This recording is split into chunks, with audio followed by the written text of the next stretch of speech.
நான் மெல்ல மாறினேன், நன்றியை வாய்விட்டு கூறினேன்.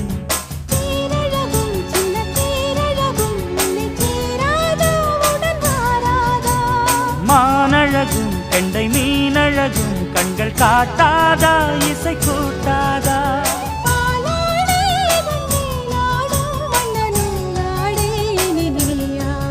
மலை கோயில் வாசலில் கார்த்திகை தீபம் நின்னுதே,